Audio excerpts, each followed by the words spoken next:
Greetings, programs. This is Wretch, and welcome back to Citizen Sleeper. It's been a while since we've played probably one of my top 3 games of 2022, and it's actually been a little bit over a month since the last episode, but for the Sleeper here on Erlin's Eye, it's only been a couple of days, a few cycles, and a brand new chapter DLC dropped called Refugee, and let's go ahead and see what it's about here. The first part of the Flotilla story is complete. Episode Refugee begins when the cycle clock below is filled. The gathering storm. What's done is done. Now all you can do is wait and see what happens next. So I think we're well prepared for whatever is to come. We've got 524 cryo. We've got 3 stabilizers, 3 scrap components to repair ourselves. We've got some spores if we need to go ahead and replant some fungus. 6 Marusake caps, and 3 Groll. And in terms of data, we've got 3 Yataghan data and 3 Haven Age data. I actually went and turned 5 Yataghan data into Caster, and he gave us another stabilizer, but it doesn't look like we can give any more info or data to him. So I guess this is just gathering up to sell, or maybe it'll play a part in what's to come. We'll have to see. But the stray has been fed, by the way, at our old haunt. But just because things are going to be starting here soon, let's go ahead and crash out here and see what happens next. Oh, I'm excited. I've been waiting for this.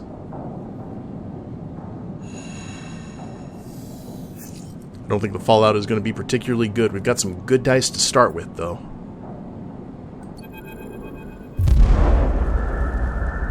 It hits you like a wave, a wide-edged breaker roaring inland with the force of the entire ocean. The impact is a screaming brightness, blanking out everything. Behind it is silence. You float in silence, suspended. No, you do not float. You are the silence. It has filled you up. It has emptied you out. You cease to exist. Time passes, though you do not feel it passing. Then something flickers in the silence. And then something moves. That something is you. You open your eyes to a metal ceiling of flickering lights. You feel the floor around you, patting it with shaking hands. You assemble an image of yourself, lying on your back in a corridor. You shake off the silence and sit up. What was that? You glance around, looking for a sign of some change. Damage on the walls, shouts in the distance, fire and fear. Nothing has changed. The silence sits around you like a fog. You try to think, furrowing your brow. How do you think again? It doesn't seem so easy anymore.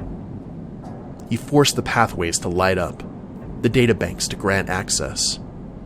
You feel like a fraction drive starting up after a long shutdown in a cold vacuum. In the wave was noise. Just as the sound produced by a wave raking across a pebble beach represents trillions of impacts heard as a single roar, so this sound was the result of trillions of electrons flickering in place, heard as a single, impossible scream. A memory/image comes to you, one from the moments before the wave hit. You squint as you imagine it, trying to cohere its blurry form. A broken, skeletal ring. The eye. And then a vast arc approaching it. A razor-edged white curve. The wave. The wave approaches the eye. The eye spins, turning each part to face that vast white edge. You recognize their skeletal data cloud forms. The Bright Market. The Low End. The Greenway. The Wastes. Then the wave hits just as the flotilla, the cordon turned to face it. And after that, everything is silence. You open your eyes again. That is the epicenter. But of what? Ooh, that's a good way to make a first impression. Okay. Oh, we got Peake Eshe. Let's double check and make sure that there's no one else that we can talk to. Doesn't look like it. We'll do a go around across the station before we crash out, just to make sure. Even before you reach the cordon, the damage is obvious. The blinking red lights, the drones, the tugs, all are gone. Half of the cordon's frame has also been shorn away, perhaps through the impact of some failing ship. People push past you in the corridor, both Haven Age staff and contractors, clearing the cordon.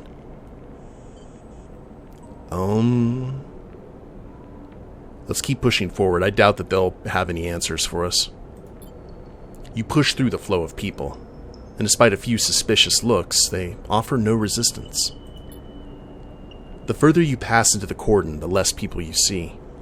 You can see a few sections that have been closed off, their bulkhead doors sealed and red warning lights punctuating the corridors, but otherwise most areas seem functional. Suddenly you feel a hand fall on your shoulder. Haven Age security? You should have known better than to wander into this place. You brace yourself as you turn. Sleeper! Peake Eshe's eyes wide greet you as you turn. The cordon! They glance around, panicked. It's gone down. The Briar and Eshe are still in there. Do you think she did this? Or perhaps Haven Age messed up? They start pulling you toward the edge of the cordon. We should find her. What if... Calm down, Peake Eshe. Peake Eshe looks frustrated. We are not standing back and watching this time, Sleeper. Not again. Then let's be careful. Peake Eshe bristles. I don't want to be careful, Sleeper. I want to see my friend. They raise their voice over the whine of the alarms. This could be part of some Haven Age plan to clear the flotilla. It isn't. Peake Eshe pauses. What do you know, Sleeper? Something hit the station. Peake Eshe looks incredulous. Hit? Sleeper, we'd all be dead if that was the case. They pause to think. Maybe not an object, but a shockwave? A signal? An EMP would have taken out most of the station, but... Peake Eshe runs a hand through their hair. I don't know what you're saying, Sleeper, but that doesn't sound... They look away down the corridor for a moment. Look, I have to find Eshe. I'm sure you felt something, but we can talk about that later. They set off down the corridor. I can't sit around talking any longer. Find me on the flotilla. I'm going to find a way to Eshe no matter what. And with that, they rush into the depths of the cordon, leaving you behind. Seems like you'll need to follow if you want to get any answers. Oh, do we have a task here? Looks like. Scrap for passage. You find a small shuttle scavenging supplies from the cordon to take back to the flotilla. They'll take you too if you bring some scrap along. Oh. Well, I happen to have 2 scrap right here.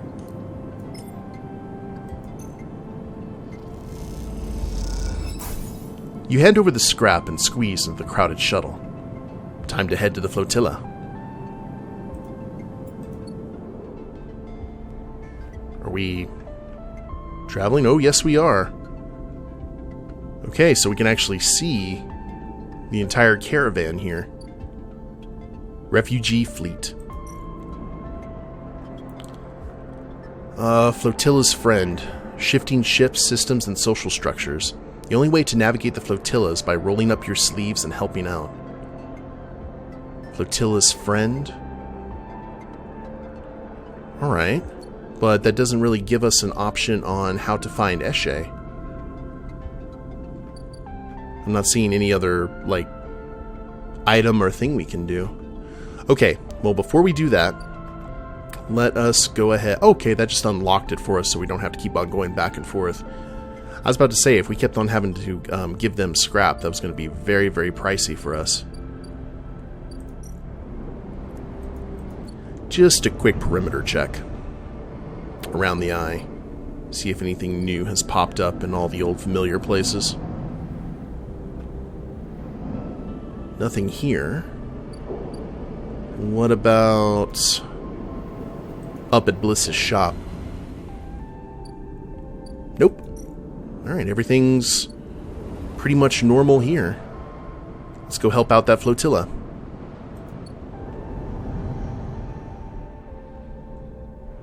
And here we go.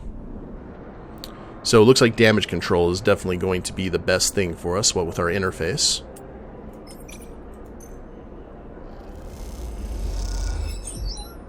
Let's see if we can get half of it filled.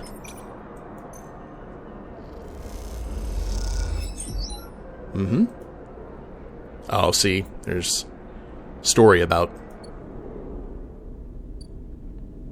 Peake. As you walk into the bay of the Climbing Briar, the familiarity of the space overcomes any trepidation. It feels good to be back, and the return feels earned. Especially after all the work it took to figure out a route through the flotilla's jumble of ships that might lead you to this blue streak. You see Eshe and Peake immediately, sitting at the back of the bay, deep in conversation. Their closeness causes you to stop, suddenly aware that you might be interrupting something private. Peake is gesturing wildly as Eshe stares out into the middle distance, hunched over. As Peake tries to get her attention, she spots you. Sleeper? Eshe nods. Didn't quite turn out like we hoped, right? Peake stops and glances between the two of you, the tension rising. I'm sorry. Eshe waves your apology away. None of that. We all had our part to play. Peake looks nervous. It has worked out. They appeal to you. The Flux event knocked the entire coordinate system offline. The flotilla is free and Haven Age are backing off. Flux event. That's what the refugees are calling it, Peake explains. Apparently that's what they call it when it started happening around Ember. How is the flotilla? Surviving, Eshe says bluntly.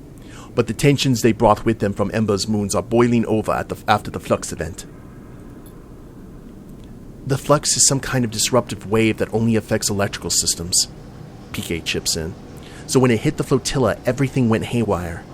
The ships are far less well screened than the Eye, so they took the brunt of the wave. The crisis continues, Eshe sighs. The cordon may be down, but this brings a whole other set of problems. You should tell them, Eshe. Peake glances at her. Please. Eshe doesn't respond. Tell you what? You stare at her back, waiting for a response. Please, Eshe. Haven't they shown they can be trusted? Peake nods towards you. Eshe turns, her arms folded tightly across her chest. She goes to start and then stops. You can see the anger in her eyes, but you realize it's not directed at you or at anyone else. She's angry with herself. I brought weapons to the flotilla. She pauses. And now they are gone. Remember we saw those weapons quite a few episodes ago. You suddenly remember the sleek crates that were tucked into the bay, marked with a yellow sigil. The ones Eshe told you were just supplies. What do you mean, gone? What do you think? Eshe snaps. Someone lifted them from the ship's bay while I was unloading the supplies. At least they are in the hands of the Flotilla now. Peake looks at you. She knows this was a bad move, Sleeper, I promise you. He glances back at her. She's just too proud to admit it. Where did you even get them from? XPR. Eshe gestures around the ship. I wasn't about to leave the colony armed when we escaped. I wouldn't trust them not to use them on us. Peake sighs. I didn't know a thing about them, which is why Eshe is going to be the one to find them and bring them back. Shouldn't we help? Eshe turns. It's okay, Sleeper. I don't want anyone getting mixed up in this. This is my responsibility. She looks away. Plus, Peake adds, you and I have work to do. I want to understand the Flux, Sleeper. To study it. Peake's eyes light up. This thing is changing the entire system, causing problems across the inner systems, driving refugees off of Ember's moons. And now it's here. Kind of reminds me of the Nexus from Star Trek Generations. If we don't do something about it, it's a problem for all of us. I can see more immediate problems. Eshe sniffs. Peake ignores her. I've been looking at the networks, and when the Flux event hit, it changed things. It shuffled systems, corrupted nodes, and broke open data stores. They take out a slate and show you a flickering polygon. Some of these Flux nodes have appeared near the epicenter of the event, but I can't get access. You, however, I saw the way you worked with data when we were preparing for the run. I think you can get into these things. I want you to find a Flux node and bring me anything you can extract. They come and go, but most can be found in the barely functional networks of the wastes. Peake pauses. Start there. Perhaps together we can find something that might point us to what the Flux is, and where it comes from.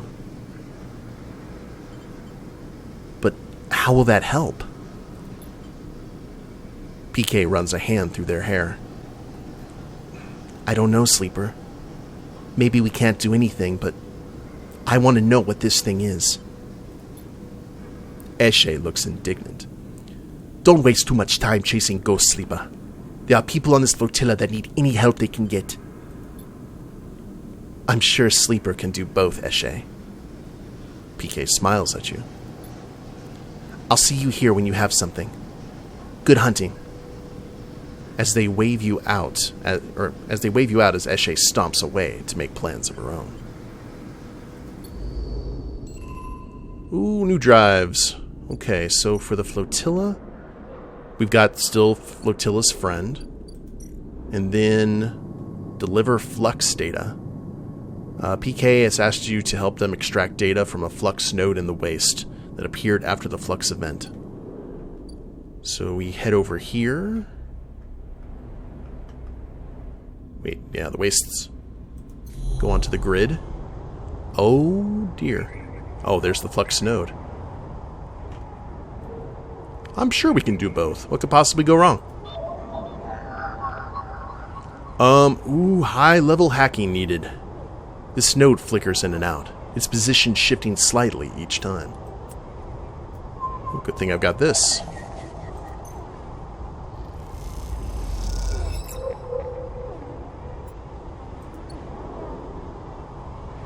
I got the thing. Now what?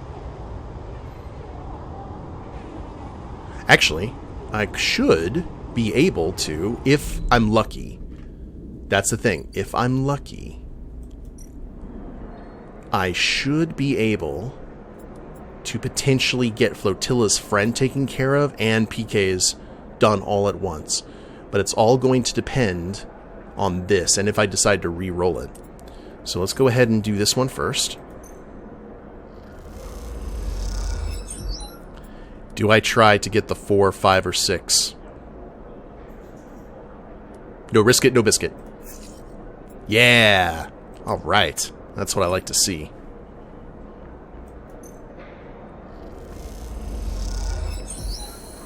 You reboot a tanker's proximity controls, keeping it from drifting into the other ships. The occupants are impressed and won't stop thanking you.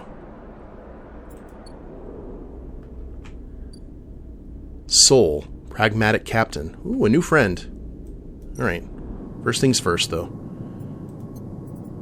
We shall deliver the Flux.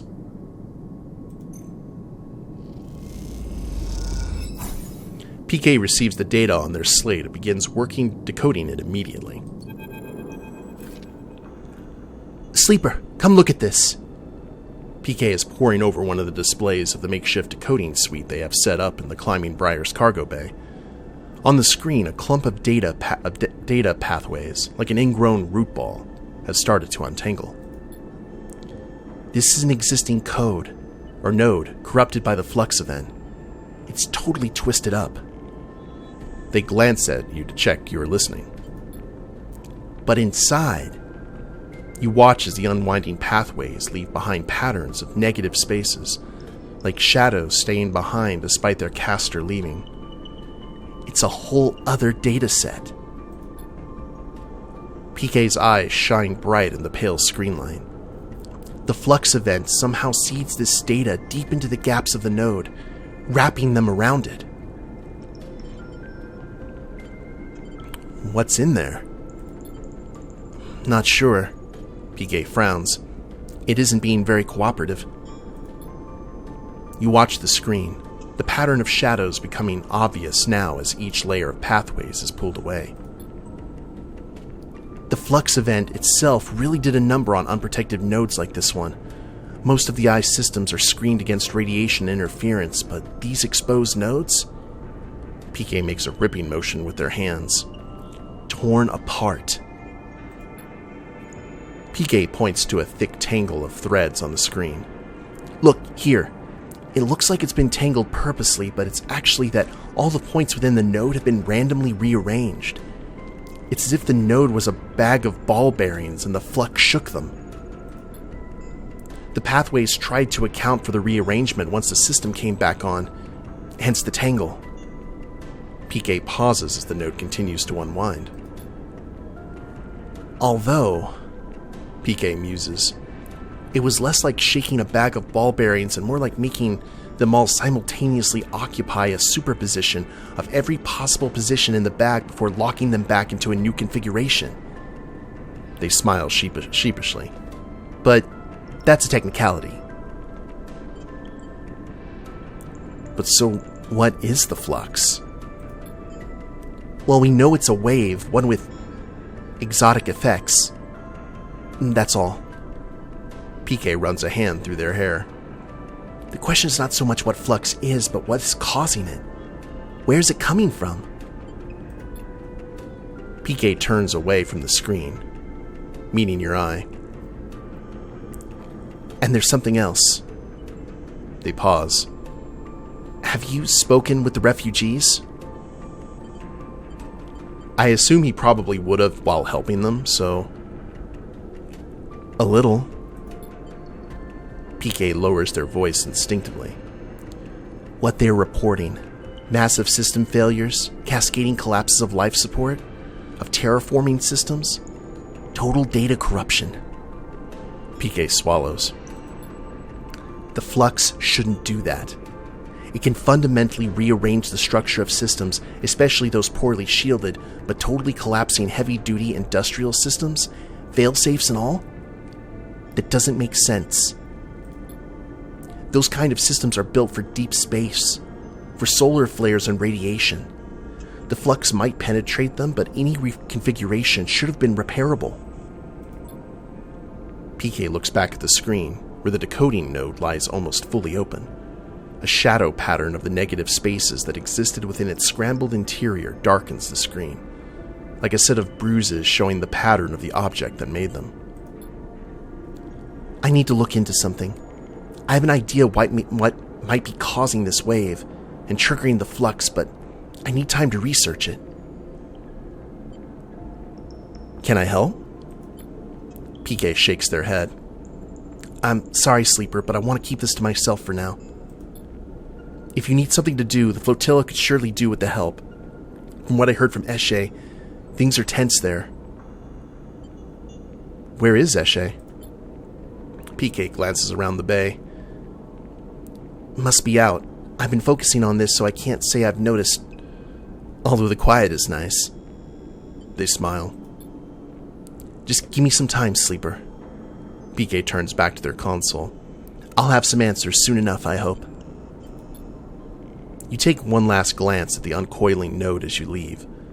The dark shapes it leaves behind, somehow troubling. You try to shake them from your mind. There are things to be done elsewhere. Okay, so now we have some time to wait for Peake's progress. Let's go ahead and meet Sol, the pragmatic captain.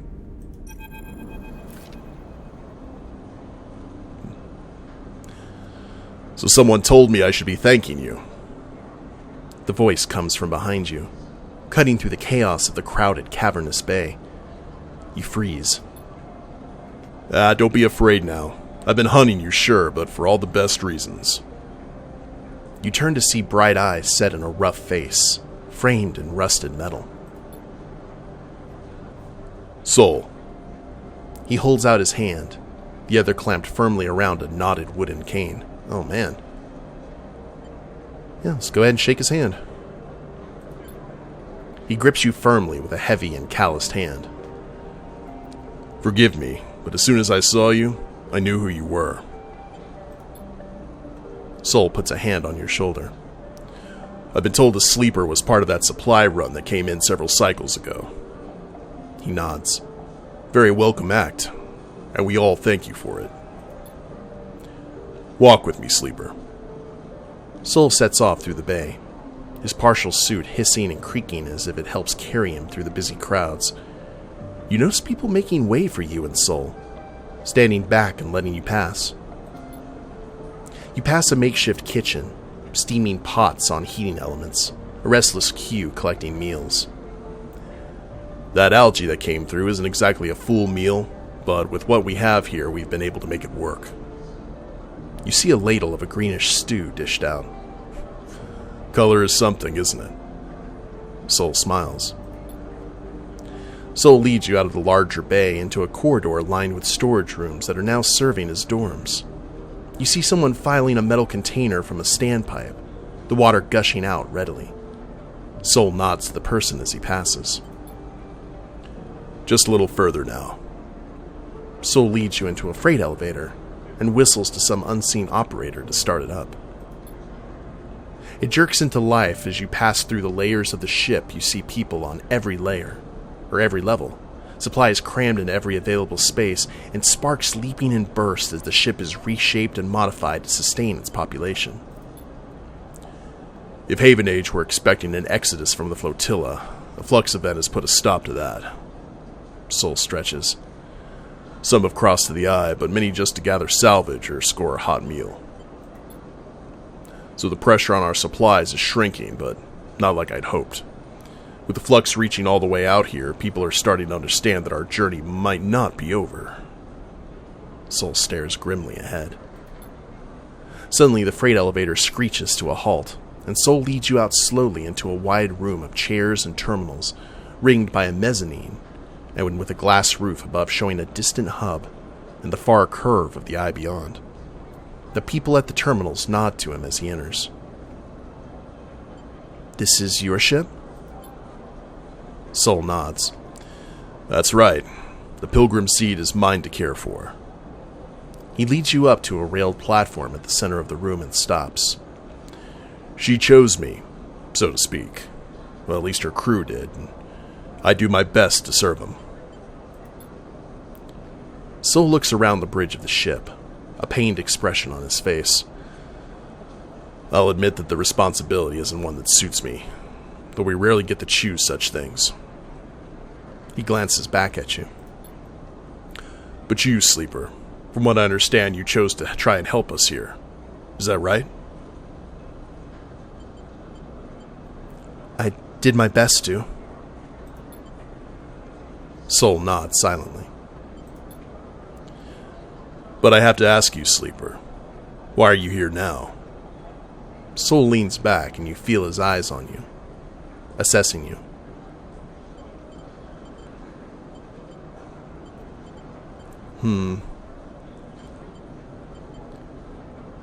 The Flux event. Well, I appreciate the honesty. I had figured as much. Soul flexes the shoulder that is free of the suit. Looking at you now, I can see that an event like that, well, would have had a big impact. He smiles a half smile. I have tens of thousands of people here on the Pilgrim Seed, Sleeper.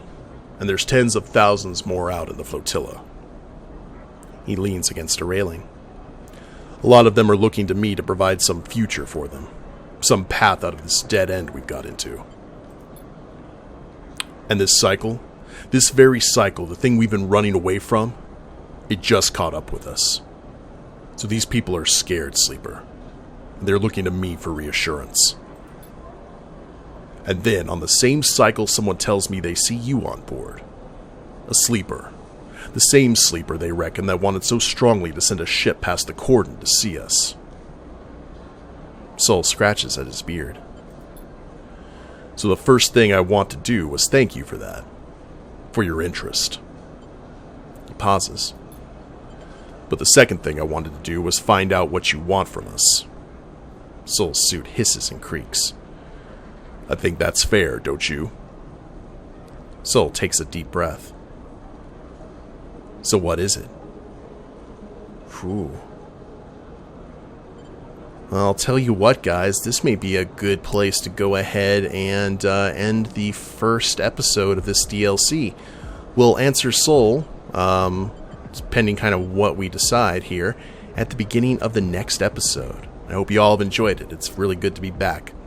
But if you all liked the episode, please leave a like down below. Subscribe to the channel, leave a comment, that'd be a big help. And we'll see you next time. Later days, everyone.